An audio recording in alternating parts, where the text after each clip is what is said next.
السلام علیکم ورحمۃ اللہ وبرکاتہ۔ نحمدہ و نصلی علی رسولہ الکریم، اما بعد فاعوذ باللہ من الشیطان الرجیم، بسم اللہ الرحمن الرحیم۔ وَإِذَا سَأَلَكَ عِبَادِي عَنِّي فَإِنِّي قَرِيبٌ أُجِيبُ دَعْوَةَ الدَّاعِ إِذَا دَعَانِ فَلْيَسْتَجِيبُوا لِي وَلْيُؤْمِنُوا بِي لَعَلَّهُمْ يَرْشُدُونَ۔ ہر قسم کی حمد و ثنا اس اللہ رب العالمین احکم الحاکمین وحدہ لا شریک کے لیے لائق اور زیبا ہیں کہ جو ہمارا خالق ہے، ہمارا مالک ہے، ہمارا رازق ہے، حاجت روا اور مشکل کشا۔ جس اللہ نے زمین کو بنایا ہمارے لیے بچھونا اور آسمان کو بنایا ہمارے لیے چھت، اور آسمان سے بارش کے ذریعے پانی کو برسایا جس سے ہم فائدہ اٹھاتے ہیں، اور درود و سلام بے شمار امام اعظم، قائد اعظم، رہبر اعظم محمد الرسول اللہ صلی اللہ علیہ وسلم کی ذات گرامی پر کہ جن کے ذریعے اللہ تعالیٰ نے اہل کائنات کی ہدایت اور رہنمائی کا بندوبست فرما دیا ہے۔ میرے محترم بھائیوں، یہ رمضان المبارک کا بابرکت مہینہ ہے، لیکن آج میں نے جو آیت پڑھی ہے آپ کے سامنے وہ توحید کی آیت ہے۔ تو تمام ساتھی اس بات پہ حیران بھی ہوں گے کہ رمضان المبارک کے مہینے میں تو روزے کی بات ہونی چاہیے، قیام و صیام کی بات ہونی چاہیے، لیکن میرے محترم بھائیوں، توحید جو ہے نا اسلام کی بنیاد ہے۔ توحید کو راس الاسلام کہا گیا ہے۔ راس الاسلام مطلب اسلام کا سر۔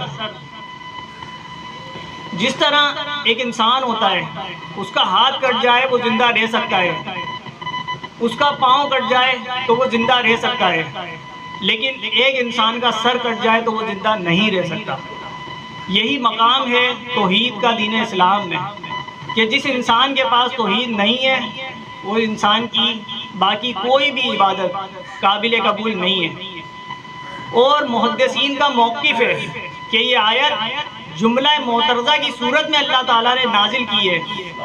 جملہ معترضہ مطلب رمضان المبارک کی عبادت، رمضان المبارک کا قیام، رمضان المبارک کے روزے، ان سب کا فائدہ اسی شخص کو ہوگا کہ جو عقیدہ توحید پر ہوگا۔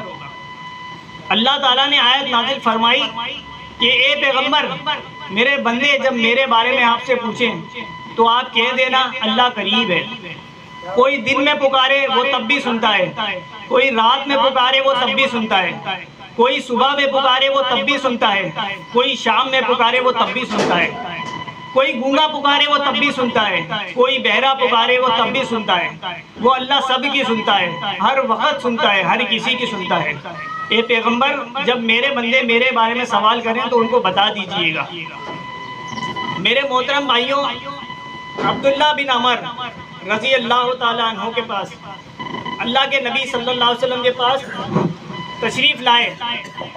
جب مسلمان ہو گئے تھے، وہ صحابی بن گئے تھے، تو کہا اللہ کے نبی صلی اللہ علیہ وسلم، جب میرے والد کا انتقال ہو رہا تھا تو وہ ایک وصیت کر کے گئے تھے کہ 1000 اونٹ اللہ کے راستے میں قربان کر دینا میری طرف سے۔ تو میں اب مسلمان ہو گیا ہوں، تو اب میں ہر کام آپ کی مرضی سے کروں گا۔ میرا بھائی مسلمان نہیں ہے، اس نے تو 500 اونٹ قربان کر دیے ہیں اللہ کے راستے میں، تو کیا میں بھی قربان کر دوں؟ تو رسول اللہ صلی اللہ علیہ وسلم نے ان سے پوچھا کہ کیا تمہارا باپ اللہ کی توحید کا اقرار کرتا تھا یا لات، منات، عزا اور حبل کے بھی نعرے مارتا تھا؟ تو کہا نہیں، وہ اللہ کی توحید کے ساتھ لات، منات، عزا اور حبل کے نعرے بھی مارتا تھا۔ تو اللہ کے نبی صلی اللہ علیہ وسلم نے فرمایا کہ ایسے انسان کا کوئی بھی نیک عمل قابل قبول نہیں ہے، تو لہٰذا تم اپنے والد کی طرف سے اب صدقہ مت کرنا۔ جو انسان شرک پر خاتمہ ہوا ہے اس کی کوئی بھی نیکی اس کے کسی کام نہیں آئے گی۔ امی عائشہ رضی اللہ تعالیٰ عنہ نے اللہ کے نبی صلی اللہ علیہ وسلم سے پوچھا کہ میرے ایک رشتہ دار ہیں عبداللہ بن جدعان، جن کا انتقال ہو گیا ہے، لیکن جب وہ زندہ تھے تو وہ بہت بڑے سخی انسان تھے۔ انہوں نے حاجیوں کے لیے کھانے کا ایسا انتظام کرتے تھے ہر سال کہ 1000 اونٹ قربان کرتے تھے۔ وہ 1000 اونٹ جو حاجی کھانا کھاتے تھے جس سے. اور اس کے علاوہ انہوں نے مکہ کے اندر ایک دیگ لگائی ہوئی تھی. وہ دیگ اتنی بڑی تھی کہ 24 گھنٹے لوگ اس میں کھانا کھاتے رہتے تھے لیکن کھانا ختم نہیں ہوتا تھا. اور اس دیگ کے اوپر چڑھنے کے لیے سیڑھیاں لگاتے تھے لوگ. تو اتنا بڑا سخی انسان تھا میرا رشتہ دار. تو یا رسول اللہ ان کو کوئی فائدہ ہوگا؟ تو رسول اللہ صلی اللہ علیہ وسلم نے ایک تنکا اٹھایا اور کہا عائشہ ایک تنکے کے برابر بھی اس کو فائدہ نہیں ہوگا. میرے محترم بھائیوں، بنیاد عقیدہ توحید ہے.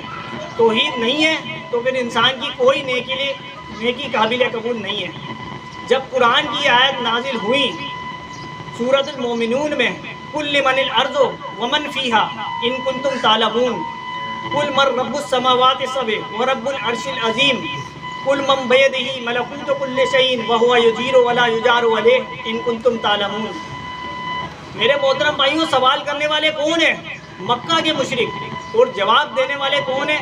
محمد رسول اللہ صلی اللہ علیہ وسلم. کیا فرمایا؟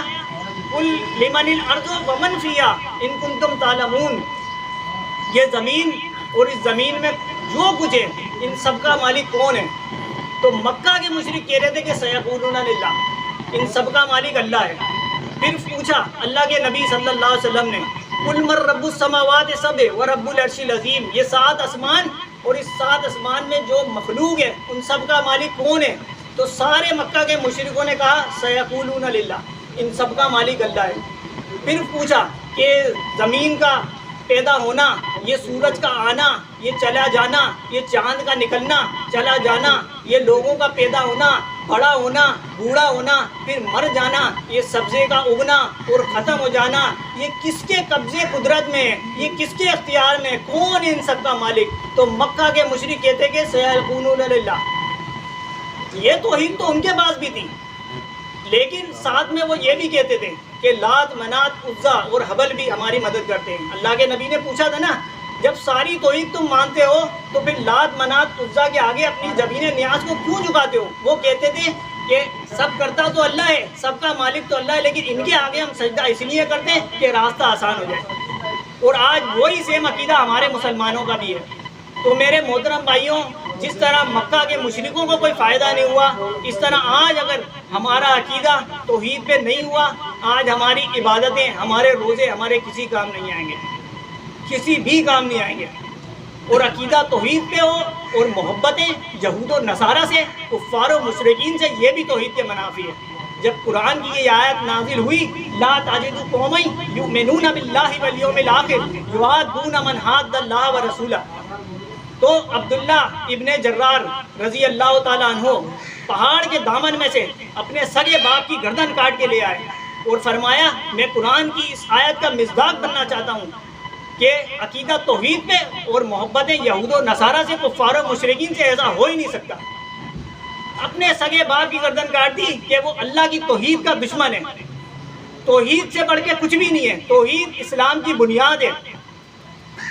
دیکھیں جب موسیٰ علیہ السلام نے اعلان نبوت کیا تو فرعون ان کا دشمن ہو گیا.